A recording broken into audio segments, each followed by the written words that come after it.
हातकणंगले तालुक्यातील पेटवडगाव येथील डवरी गल्ली येथे 8 सप्टेंबर रोजी मध्यरात्री 50 वर्षीय संभाजी धर्मा साळुंखे यांचा लाकडी फळीने डोक्यात प्रहार करून खून करण्यात आला होता।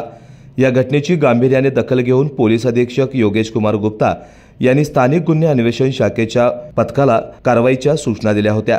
त्यानुसार पोलीस निरीक्षक रवींद्र कळमकर यांच्या मार्गदर्शनाखाली सहाय्यक पोलीस निरीक्षक सागर वाघ यांच्या पथकाने अवघ्या 24 तासात साळुंखे यांच्या खून प्रकरणी संशयित आरोपी कोल्हापुरात यादवनगर इथं राहणारा किरण भीमराव जगताप याला जेरबंद केला आहे।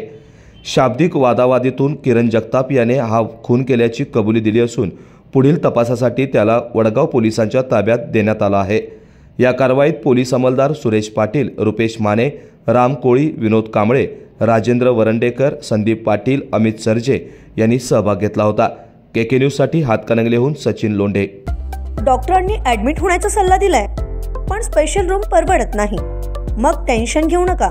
सूर्य हॉस्पिटलने प्रथमच अगदी कमी किमतीत सर्व सोयींयुक्त आणि रुग्णांची गरज लक्षात घेऊन बजेट फ्रेंडली रूम्स उपलब्ध केले आहेत। कॅशलेस सुविधांसह खिशाला परवडणाऱ्या किमतीत budget friendly economic special room.